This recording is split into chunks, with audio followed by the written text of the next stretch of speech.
Hello everyone, welcome to this channel BTech life 08। आज हम लोग स्टार्ट करेंगे केमिकल टेक्नोलॉजी, जो केमिकल इंजीनियरिंग थर्ड सेमेस्टर का जो सब्जेक्ट है उसमें हम लोग आज पढ़ेंगे फर्मेंटेशन इंडस्ट्री के बारे में कि कैसे हम शुगर से अल्कोहल का फॉर्मेशन करते हैं और कैसे ये इंडस्ट्री हमारे लिए यूज़फुल है, या तो फिर कैसे ये जो इंडस्ट्री है sugar industry and fermentation industry, इनमें से कोई एक इंडस्ट्री 5 मार्क्स में पूछे जाते हैं। तो आप लोग प्लीज़ इस वीडियो को watch the till and last तक देखें एंड यहाँ से आप फर्मेंटेशन इंडस्ट्री काफ़ी इजीली समझ पाएंगे। तो चलिए फ्रेंड्स, हम वीडियो को स्टार्ट करते हैं। सबसे पहले तो ये फर्मेंटेशन इंडस्ट्री होता क्या है। फर्मेंटेशन इंडस्ट्री जो होता है उसको हम लोग बोलते हैं जो किण्वन विधि से, जो मेथड से हम अल्कोहल का फॉर्मेशन कर देते हैं वो जो होता है वो फर्मेंटेशन इंडस्ट्री से होता है। एंड अल्कोहल बनाने के लिए हमें किसकी नीड होती है? शुगर की नीड होती है। यानी कि शुगर का फॉर्मूला जो है C12H22O11। एंड जब हम इस शुगर को वाटर के साथ रिएक्ट करते हैं तो यहाँ पे हमें C6H12O6 एंड C6H12O6 मिलता है। यानी कि 100 मिलता है, ग्लूकोज मिलता है एंड दूसरा फ्रक्टोज मिलता है। इसी ग्लूकोज को हम लोग डेक्सट्रोज के नाम से भी जानते हैं। इसी ग्लूकोज को हम लोग क्या बोलते हैं? डेक्सट्रोज भी बोलते हैं। ठीक है। और जब हम इसी डेक्सट्रोज को या इसी ग्लूकोज को हम क्या करें, ये जो ग्लूकोज है इसी ग्लूकोज को हम यहाँ पे क्या करें, ईस्ट के साथ रिएक्ट करके, यानी कि ईस्ट जो है वो क्या है? एक बैक्टीरिया है। वो क्या है? वो एक बैक्टीरिया है। ईस्ट जो है वो क्या है? एक बैक्टीरिया है। जब इसी ग्लूकोज को हम एक बैक्टीरिया के साथ रिएक्ट कर दें तो यहाँ पे क्या होता है, जो ईस्ट के साथ अगर हम रिएक्ट कर दें तो यहाँ पे हमें 2C2H5OH एंड 2CO2 मिल जाता है। मीन्स कि ये जो 2C2H5OH है यहाँ से हमें इथेनॉल मिल जाता है। ये जो रिएक्शन होती है इथेनॉल बनाने की, वो रिएक्शन कुछ इस प्रकार से होती है कि हम शुगर को वाटर के साथ रिएक्ट करें तो यहाँ पे हमें ग्लूकोज एंड फ्रक्टोज मिलता है। इसी ग्लूकोज को हम एक ईस्ट के साथ रिएक्ट करके, जो कि एक बैक्टीरिया होती है, तो वहाँ से हमें क्या प्राप्त हो जाता है? इथेनॉल प्राप्त हो जाता है। एंड CO2 गैस यहाँ पे क्या हो जाती है? बाहर निकल जाती है या रिलीज हो जाती है। तो जो ये प्रोसेस है अल्कोहल बनाने का, ये मेनली किससे होता है? शुगर से होता है। ठीक है। यहाँ पे कुछ थियरी पॉइंट्स लिखे हुए हैं कि the action of a specific microorganism all a substrate to produce the desired chemical compound is term system fermentation. Fermentation क्या होता है?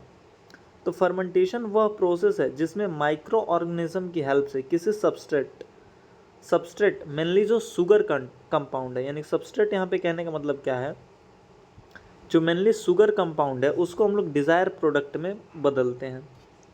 तो फर्मेंटेशन क्या है? The action of a specific microorganism all a substrate to produce the desired chemical compound is term system fermentation. Means कि fermentation वह process है जिसमें हम किसी भी माइक्रो ऑर्गेनिज्म की हेल्प से, माइक्रो ऑर्गेनिज्म क्या था? हमारा ईस्ट था। किसी भी माइक्रो ऑर्गेनिज्म की हेल्प से जो सबस्ट्रेट होता है, सबस्ट्रेट क्या था? वहाँ पे हमारा शुगर कंपाउंड था। जो आप पीछे वाले रिएक्शन में देखेंगे तो वहाँ पे माइक्रो ऑर्गेनिज्म ईस्ट था, सबस्ट्रेट क्या था? शुगर का कंपाउंड था।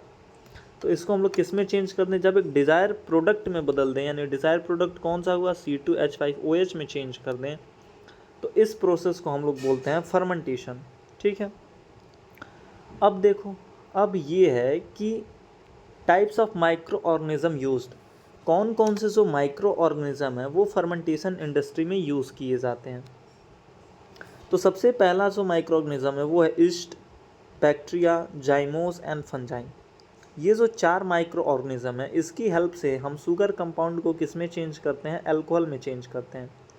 अगर हमारे पास शुगर का कंपाउंड है एंड अगर हमारे पास क्या है, शुगर का कंपाउंड है और हमारे पास ये जो माइक्रो ऑर्गेनिज्म नहीं है, तो हम इसमें चेंज नहीं कर पाएंगे। यानी कि इथेनॉल में या अल्कोहल में हम इसको क्या नहीं कर पाएंगे? चेंज नहीं कर पाएंगे। तो काफ़ी सारे क्वेश्चंस में पूछे जाते हैं कि which micro organism are used in the fermentation industry. तो वहाँ पे आप लोग को आंसर करना होगा कि the micro organism used are in the fermentation industry is yeast, bacteria, जाइमोस एंड फंजाई। जैसे यहाँ पे एग्जांपल्स की बात कर लें तो जो दूध का फटना है, दही का जमना है एंड शराब का जो बनना है, यानी वाइन का जो बनना है, ये सब जो प्रोसेस है, गन्ने का जो रस, ये सब प्रोसेस कौन सा है? फर्मेंटेशन है। ये सब प्रोसेस कौन सा है? फर्मेंटेशन प्रोसेस है। ये जो सब है वो फर्मेंटेशन प्रोसेस के हेल्प से ही होता है।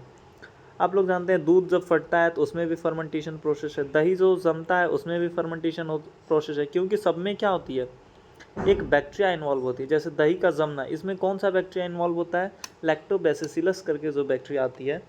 तो ये प्रोसेस भी कौन सी प्रोसेस है, फर्मेंटेशन प्रोसेस है। मेनली हम फर्मेंटेशन प्रोसेस को हिंदी में बोल सकते हैं किण्वन विधि, मीन्स कि जहाँ पे हम लोग किसके यूज़ करें, किसी भी एक फर्मेंटर का यूज़ करके अपने डिज़ायर प्रोडक्ट में क्या कर दें, अपने रिएक्टेंट को चेंज कर दें।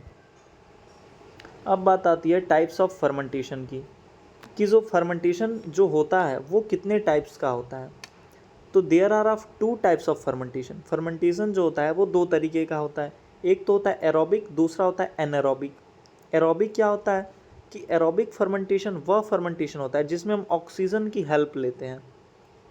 मीन्स कि एरोबिक फर्मेंटेशन होगा तो वो जो फर्मेंटेशन होगा, फर्मेंटेशन तो होगा ही, बट उसमें किसकी नीड पड़ेगी, ऑक्सीजन की नीड पड़ेगी।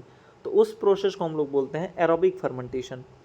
एंड एनारोबिक फर्मेंटेशन क्या होता है, anaerobic fermentation is those fermentation in which we are not the help of oxygen. यानी कि फर्मेंटेशन जो एनारोबिक फर्मेंटेशन होता है उसमें हमें ऑक्सीजन की हेल्प क्या होती है, नहीं पड़ती है।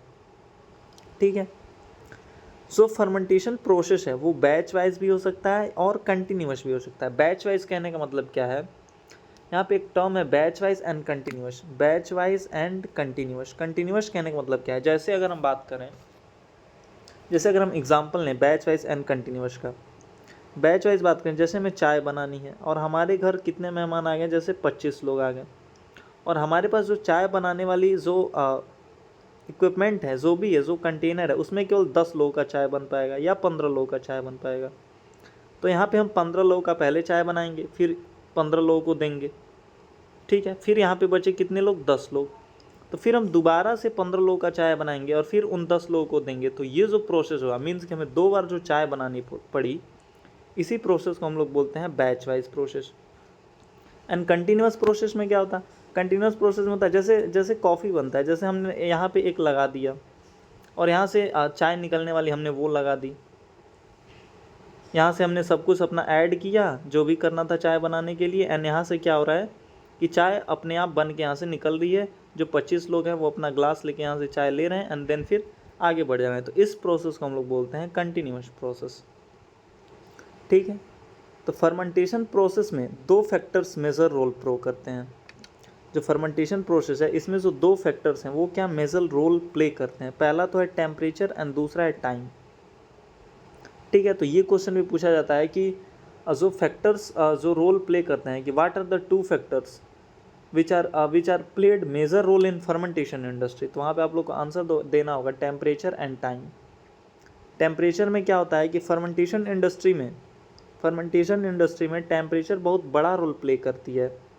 जैसे कि फर्मेंटेशन इंडस्ट्री में क्या किया जाता है कि टेम्परेचर को कांस्टेंट बनाया जाता है, इसलिए जो फर्मेंटेशन इंडस्ट्री जनरली ऐसी जगह नहीं लगाया जाता जहाँ या तो बहुत अधिक टेम्परेचर हो या तो फिर बहुत कम टेम्परेचर हो, दोनों ही है।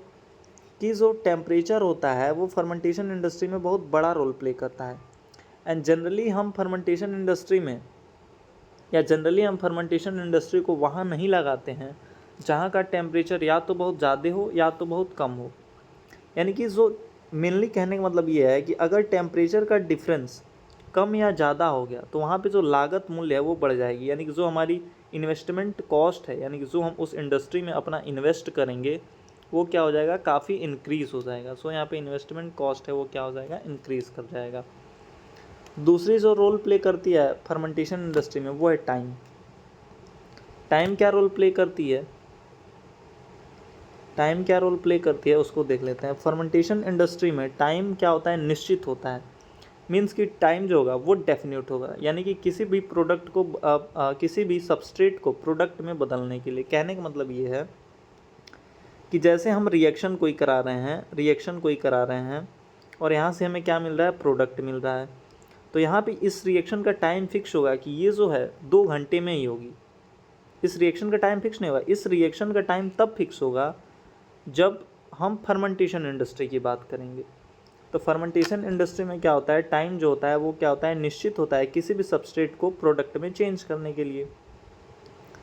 कम टाइम होने पर सबस्ट्रेट जो होता है वो प्रोडक्ट में कम्प्लीटली चेंज नहीं हो पाता, जिससे में क्या मिलता है, प्रोडक्शन कम मिलता है। ऑब्वियस सी बात है, जब कम टाइम होगा तो सबस्ट्रेट जो होगा वो प्रोडक्ट में कम्प्लीटली चेंज नहीं होगा, जिससे क्या होगा कि जो प्रोडक्शन होगा वो कम होगा। अब कुछ जो ये है फिज़िकल, ये जो कुछ इसके जो स्पेसिफिक कुछ फिज़िकल फार्मूले हैं उनको देख लेते हैं। जो इसका इथेनॉल का मॉलिक्यूलर फार्मूला होता है वो होता है C2H5OH।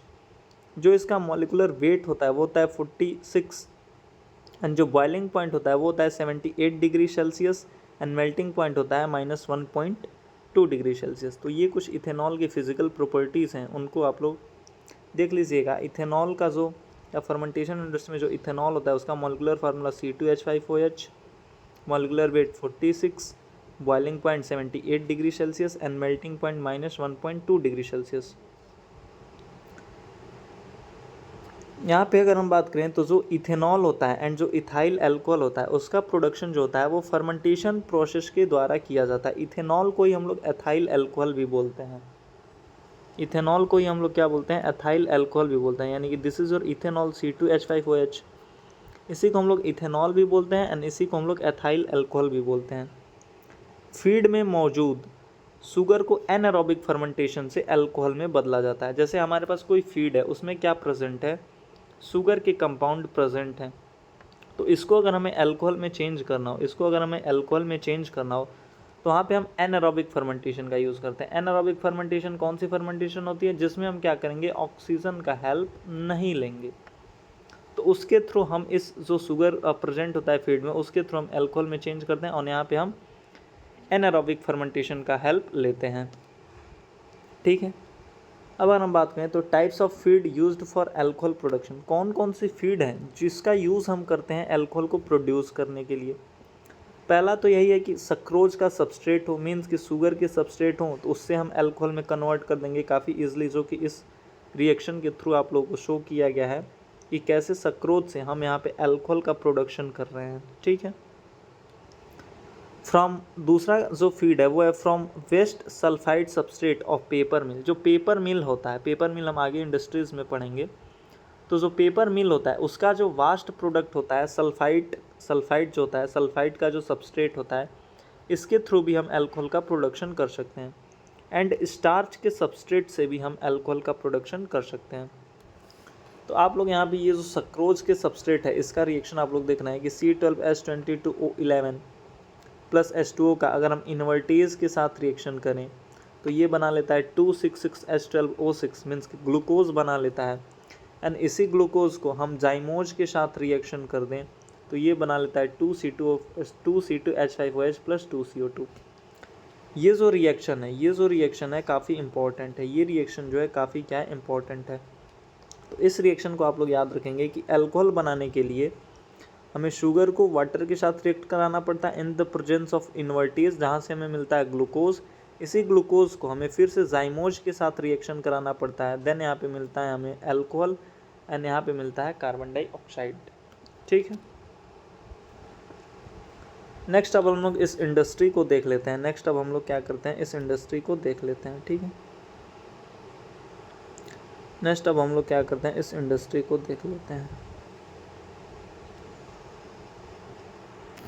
नेक्स्ट अगर हम इस इंडस्ट्री को देखें, आप लोग इस इंडस्ट्री को देख सकते हैं। इस इंडस्ट्री को देखें तो यहाँ पे आप लोगों को शो रहा होगा कि यहाँ पे क्या है, एक मोलासेस का स्टोरेज टैंक है। मोलासेस कहने का मतलब ये है कि यहाँ पे जो शुगर की जो कंसनट्रेशन होगी वो 10 से 15% तक की होगी, मीन्स कि जो फीड यहाँ पे भेजेंगे उसमें 10 से 15% शुगर होगा।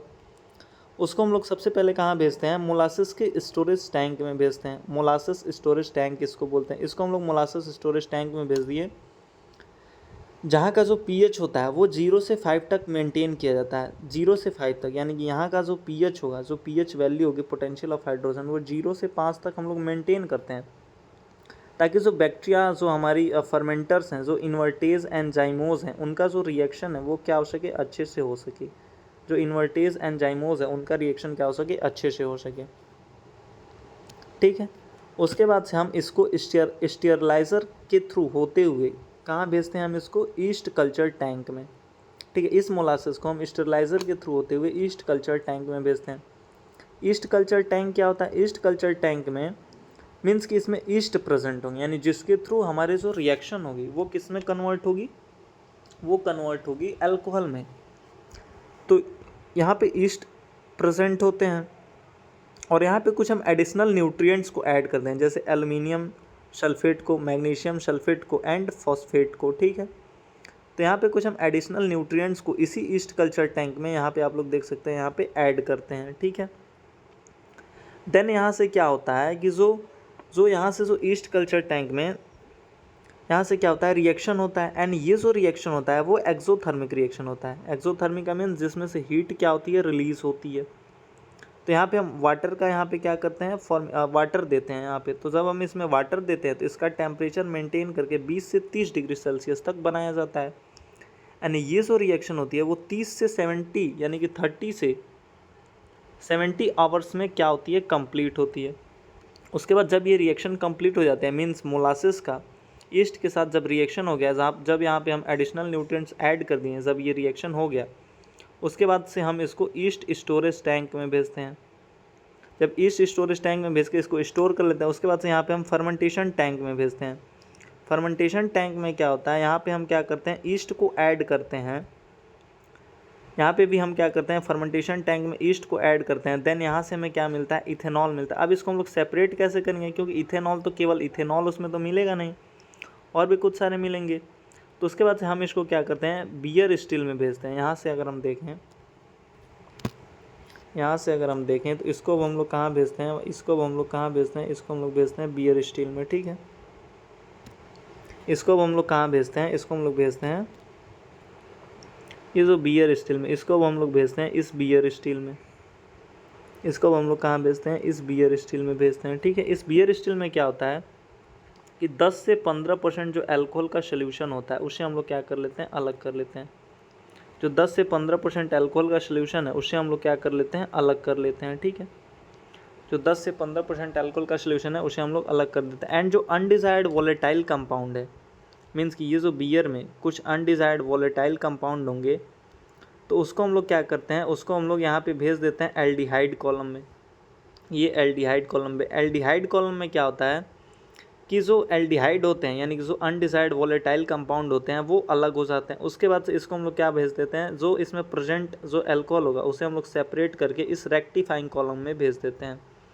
एंड रेक्टिफाइंग कॉलम से क्या होता है? हमें यहाँ से मेनली हम यहाँ पे कंडेंसर लगा देते हैं, और यहाँ पे कंडेंसर से हमें यहाँ पे क्या प्राप्त हो जाता है? अल्कोहल प्राप्त हो जाता है जो स्टोर कर लिया जाता है, ठीक है। तो ये इंडस्ट्री है, ये इंडस्ट्री काफ़ी इंपॉर्टेंट है। और यहाँ पे जो अगर हमें अल्कोहल प्राप्त हो गया तो यहाँ पे हम स्क्रबर लगाते हैं, क्योंकि यहाँ पे CO2 भी मिल रहा था, और CO2 हमें पता है जब यहाँ पे वाटर ऐड करेंगे तो यहाँ पे CO2 क्या हो जाएगा? बाहर निकल जाएगा। तो यहाँ पे CO2 बाहर निकल जाता है, एंड यहाँ से जो एडिशनल न्यूट्रिएंट्स है फिर यहाँ पे ये आ जाते हैं, ठीक है। फिर उसको हम लोग कंटिन्यूस ग्लूटेन भेज के फिर यहाँ पे शुगर 10 से 15% भेज देते हैं। मीन्स कि जो एडिशनल न्यूट्रिएंट्स हम यहाँ मिलाए थे उसको हम लोग फिर इसी टैंक से क्या कर लेते हैं? निकाल लेते हैं, यहीं पे निकाल के फिर इसको रिसाइकल करके यहाँ भेज देते हैं, ठीक है। तो ये इंडस्ट्री काफ़ी इंपॉर्टेंट है आप लोगों के लिए। एंड इस इंडस्ट्री के बाद से आप प्रोसेस डिस्क्रिप्शन स्टार्ट हो जाता है। मीन्स कि फर्मेंटेशन इंडस्ट्री में ये इंडस्ट्री काफ़ी इंपॉर्टेंट है। उसके बाद से आप इस प्रोसेस डिस्क्रिप्शन को फॉलो करेंगे तो आपको ज़्यादा बेटर या ज़्यादा अच्छे से समझ में आएगा। नेक्स्ट अब हम लोग देखते हैं प्रोसेस डिस्क्रिप्शन की। प्रोसेस डिस्क्रिप्शन में यही जो प्रोसेस है वो in the form of theoretical लिखा गया है कि मोलासेस को 10 से 15% शुगर कंसनट्रेशन को बनाने के बाद स्टोरेज टैंक में रख दिया जाता है। मीन्स कि यहाँ से जो हम मोलासेस बनाए थे 10 से 15% शुगर कंसनट्रेशन के साथ, उसको हम लोगों ने इस स्टोरेज टैंक में रख दिया था, जहाँ से हम 0 to 5 pH मेंटेन किया जाता है। यानी कि जो पोटेंशियल ऑफ हाइड्रोजन होता है वो 0 से 5 तक रखते हैं, ताकि जो हमारी इन्वर्टेज है, जो ईस्ट ग्रोथ द्वारा यानी जो बैक्टीरिया है हमारी, इन्वर्टेज और जाइमेज का रिएक्शन अच्छे से हो सके। फिर वही लिखा है सो प्रोसेस में आप लोग पढ़े थे कि मोलासेस को स्टोरेज टैंक से, मोलासेस स्टेरलाइजर टैंक से होते हुए ईस्ट कल्चर टैंक में भेज देते हैं, जहाँ पे जो कुछ एडिशनल न्यूट्रिएंट्स ऐड करते हैं, जहाँ पे जैसे अमोनियम एंड मैग्नीशियम सल्फेट और फॉस्फेट को मिलाया जाता है। ईस्ट कल्चर टैंक से जो प्राप्त होता है मेस, उसको हम लोग फर्मेंटेशन टैंक में भेज देते हैं, जहाँ कुछ ईस्ट को मिलाया जाता है।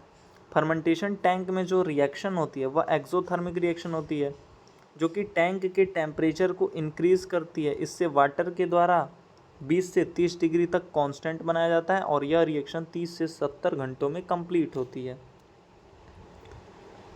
नेक्स्ट है आपका कि फर्मेंटेशन टैंक से जो प्राप्त अल्कोहल होता है उसे हम लोग बियर स्टील में भेज देते हैं, जहाँ पे जो 8 से 10% अल्कोहल का सोल्यूशन होगा उसे अलग कर लिया जाता है। जो बियर स्टील से जो अनडिजायर्ड वोलेटाइल कंपाउंड, जैसे कि अगर ऐसा है नहीं कि अगर हमने C2H5OH बनाया है तो इसमें केवल हमें प्योर 100% C2H5OH ही मिल जाएगा, प्योर अल्कोहल ही मिल जाएगा।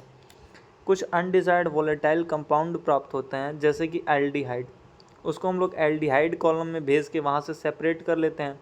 एंड अब जो यहाँ पे जो अल्कोहल बची उसे हम लोग रेक्टिफाइंग कॉलम में भेजते हैं, जहाँ से हमें 95% कंसनट्रेशन का क्या प्राप्त हो जाता है, अल्कोहल प्राप्त हो जाता है। एंड ये जो अल्कोहल है वो ऐसा नहीं है कि ये पीने वाला अल्कोहल है। C2H5OH जो है ये आप अल्कोहल बनाएं और इसका आप सेवन करने लगे। ये जो अल्कोहल होता है वो डीनेचर्ड अल्कोहल होता है। डीनेचर्ड अल्कोहल कहने का मतलब ये है कि ये जो अल्कोहल होता है इसकी कंसनट्रेशन काफ़ी ज़्यादा होती है और इसमें जो रिएक्शन होता है वो एक्सोथर्मिक रिएक्शन होता है, इसलिए ये ड्रिंकिंग पर्पज़ के लिए यूज़ नहीं किया जाता है, यानी कि पीने के योग्य नहीं होता है। यानी कि जो denatured alcohol is not used for the drinking purpose. और जितने भी इंडस्ट्रीज़ हैं या जितनी भी लैब्स हैं उनमें सब में क्या मिलता है, डीनेचर्ड अल्कोहल मिलता है।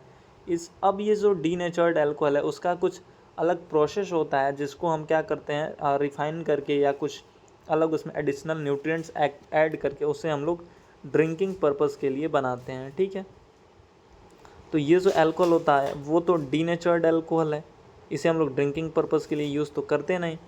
तो इसमें कुछ एक आध न्यूट्रिएंट्स होते हैं उनको ऐड करके हम ड्रिंकिंग पर्पज़ के लिए बनाते हैं। तो फिलहाल आप लोग अभी उसको डिस्कस मत कीजिए, ये इतनी चीज़ें याद रखिए कि अल्कोहल बनता कैसे है। एंड जो मेजर प्रॉब्लम्स हैं, यानी कि क्या क्या प्रॉब्लम्स इनकाउंटर्ड होती हैं फर्मेंटेशन इंडस्ट्री में। ठीक है, ये पूछता है आप लोग के एग्जाम्स में कि what are the major problems encountered in the fermentation industry. पहला प्रॉब्लम ये है कि collection and storage of molasses. पहला प्रॉब्लम ये है collection and storage of molasses, यानी कि मोलासेस को कलेक्ट करना एंड स्टोर करना। मोलासेस टर्म वही है जो मतलब कि जिसमें शुगर की कंसनट्रेशन हो। ठीक है, maintenance of sterile and specific east culture conditions, sterile और जो ईस्ट कल्चर कंडीशंस है उसको मेंटेन करना। बैच वर्सेस कंटिन्यूस ऑपरेशन होता है। Continuous molasses dilution in the end of the process and continuous distillation are incorporated to some space, equipment and operating cost. इसमें waste disposal problem होता है, means कि vast disposal problem होता है उसको हम लोग must be treated to remove और इंक्रीज। वास्ट रिमूवल प्रॉब्लम्स होता है, वास्ट डिस्पोजल प्रॉब्लम्स होता है उसको हम लोग ट्रीट भी कर सकते हैं एंड रिमूव कर सकते हैं एंड ट्रीट करके इंक्रीज भी कर सकते हैं। ठीक है, उसके बाद से है आपका oxygen concentration in the waste water by trickling filters, aerators etcetera. अब यहाँ पे एक वर्ड आया हुआ है ट्रिकलिंग फिल्टर। ट्रिकलिंग फिल्टर क्या होता है कि अगर वाटर में मान लेते हैं कोई पॉइजनस सब्सटेंस प्रेजेंट है एंड तो उनको हटाने के लिए हम लोग क्या करते हैं, रॉक्स में एक पर्टिकुलर सब्सटेंस को ऐड कर देते हैं जो कि क्या करता है, पॉइजन को हटा देता है। रॉक्स क्या होता है, यानी कि पत्थर। दिस मीन्स यहाँ पे अगर हमने पत्थर लगा दिया, यहाँ पे हमने क्या कर दिया, यहाँ पे अगर हमने पत्थर लगा दिया, यहाँ पे हमने पत्थर लगा दिया, यहाँ पे हमने क्या लगा दिया, पत्थर लगा दिया। ठीक, और यहाँ पे हमने क्या कर दिया, कुछ वाटर के सब्सटेंस थे उनको हम लोगों ने यहाँ पे भेजे। वाटर के सब्सटेंस यहाँ पे हम भेज रहे हैं, वाटर के सब्सटेंस यहाँ पे हम लोग क्या कर रहे हैं, भेज रहे हैं। बट जो इन वाटर के सब्सटेंस जो हैं, ये वाटर के सब्सटेंस जो हैं इनमें क्या है, यहाँ पे हम लोगों ने जो पत्थर लगाया इनमें क्या है, वाटर के सब्सटेंस हैं। यहाँ पे क्या है, हम लोगों ने पत्थर लगाया कुछ। ठीक है, ये आपके क्या है, रॉक्स हैं। और जब ट्रिकलिंग फिल्टर क्या होता है, यानी कैसे काम करता है, यहाँ पे हम लोग क्या कर रहे हैं, वाटर के सब्सटेंसेस को यहाँ पे हम लोग भेज रहे हैं। यहाँ पे हम लोग क्या कर रहे हैं, वाटर के सब्सटेंसेस को यहाँ पे भेज रहे हैं, वाटर यहाँ पे भेज रहे हैं। बट जो ये वाटर है इनमें क्या है, पॉइजन्स प्रेजेंट हैं। ये वाटर है इनमें क्या प्रेजेंट है, पॉइजन्स प्रेजेंट है। तो इन पॉइजन्स को हटाने के लिए हम इस रॉक्स में क्या करते हैं, एक पर्टिकुलर सब्सटेंस को यहाँ पे क्या कर देते हैं, यहाँ पे इन रॉक्स में हम क्या करते हैं, पर्टिकुलर सब्सटेंस को ऐड कर देते हैं। यहाँ पे रॉक्स में मान लेते हैं कुछ पर्टिकुलर सब्सटेंस हमने ऐड कर दिए, जो क्या करेंगे, ये जो वाटर है इनमें जो पॉइजनस सब्सटेंस प्रेजेंट है उनसे क्या करेंगे, पॉइजन्स को रिमूव कर देंगे एंड यहाँ से हमें प्योर वाटर दे देंगे। तो इसी प्रोसेस को, ये जो प्रोसेस पूरा है, इसी प्रोसेस को हम लोग बोलते हैं ट्रिकलिंग फिल्टर प्रोसेस। ठीक है, वही यहाँ पे लिखा गया है कि अगर वाटर में पॉइजनस सब्सटेंस प्रेजेंट होता है तो उनको हटाने के लिए रॉक्स में एक पर्टिकुलर सब्सटेंस होता है जो कि पॉइजन को हटा देता है। इससे हमें क्या मिलता है, प्योर वाटर मिलता है एंड इस प्रोसेस को ट्रिकलिंग फिल्टर की हेल्प से किया जाता है। जो अनदर प्रॉब्लम है एनकाउंटर्ड होती है फर्मेंटेशन इंडस्ट्री में, fuel economy in the series of distillation by using heat exchanger, development of method to produce anhydrous alcohol from the 95% alcohol azeotrope. Azeotrope क्या होता है? एजियोट्रॉप जो होता है वो दो लिक्विड का एक ऐसा मिक्सचर होता है जिसका जो बॉइलिंग पॉइंट होता है वो सेम होता है। दिस मीन्स मान लेते हैं कि हमारे पास एक वाटर है जिसका बॉइलिंग पॉइंट 50 डिग्री सेल्सियस है एंड हमारे पास दूसरी सब्सटेंस है अल्कोहल ही मान लेते हैं कि हमारे पास क्या है, अल्कोहल है। अल्कोहल का भी बॉइलिंग पॉइंट 50 डिग्री सेल्सियस है। तब इसको सेपरेट करना काफ़ी इजी हो जाए एंड ये क्या है, मिक्स है, वाटर अल्कोहल में मिक्स है। तो इनको सेपरेट करना काफ़ी डिफ़िकल्ट हो जाएगा क्योंकि ये क्या है, इनके बॉइलिंग पॉइंट सेम है। बॉइलिंग पॉइंट सेम है तो ये सेपरेट नहीं हो पाते हैं। बॉइलिंग पॉइंट सेम होने की वजह से डिस्टिलेशन नहीं हो पाता है और जब बॉइलिंग पॉइंट सेम होगा तो यहाँ पर डिस्टिलेशन नहीं हो पाएगा। तो ये जो मिक्सचर है इसी को हम लोग बोलते हैं एजियोट्रॉपिक मिक्सचर। एंड अगर इसे सेपरेट करना वाला है तो बॉइलिंग पॉइंट डिफरेंट करें। जैसे मान लेते हैं कि ये आपका 60 डिग्री सेल्सियस है, 60 डिग्री सेल्सियस है एंड ये 50 डिग्री, तब ये काफ़ी इजीली सेपरेट हो जाएगा। आप इसमें क्या कर दीजिए, केवल हीट दे दीजिए, ये 50 डिग्री पर वोलेटाइल हो जाएगा, मोर वोलेटाइल हो जाएगा एंड दिस इज और लेस वोलेटाइल हो जाएगा। मीन्स कि ये जल्दी 50 डिग्री पे जल्दी वेपर में कन्वर्ट हो जाएगा, वाष्प में जल्दी ये कन्वर्ट हो जाएगा और ये थोड़ा लेट से होगा। तो यही है। उम्मीद करते हैं आप लोगों को यहाँ पे फर्मेंटेशन इंडस्ट्री समझ में आई होगी। एंड नेक्स्ट अब हम लोग डिस्कस करेंगे मैन्युफैक्चरिंग ऑफ इंडस्ट्रियल बियर, कि जो बियर कैसे बनती है उसको हम लोग डिस्कस करेंगे। तो आज के लिए इतना ही। एंड ये काफ़ी जो, अगर आप लोगों को ये जो अल्कोहल इंडस्ट्री समझ में आ गई, अगर आप लोगों को अल्कोहल या जो फर्मेंटेशन इंडस्ट्री समझ में आ गई तो आप लोगों को बियर इंडस्ट्री काफ़ी ईजिली समझ में आ जाएगी। तो बियर इंडस्ट्री समझने के लिए आप लोग का अल्कोहल इंडस्ट्री का जो समझना है या जो अल्कोहल इंडस्ट्री की जो भी नॉलेज है उसको एक्वायर करना काफ़ी इंपॉर्टेंट है। तो आप लोग प्लीज़ इस वीडियो को काफ़ी अच्छे से देखें एंड ये काफ़ी बहुत बार पूछा गया है। मैं आप लोगों को प्रीवियस ईयर क्वेश्चन पेपर्स दिखा दूंगा। ये काफ़ी बार पूछा गया है कि what are the engineering problems encountered in the fermentation industry, which bacterias या which micro organism are used in the fermentation industry, क्या क्या एडिशनल न्यूट्रिएंट्स यूज़ किए जाते हैं एंड इसकी जो मैन्युफैक्चरिंग प्रोसेस है एंड विद द इंडस्ट्री, ये पूछा गया है। तो उम्मीद करते हैं आप लोगों को ये वीडियो अच्छी लगी होगी and thank you so much.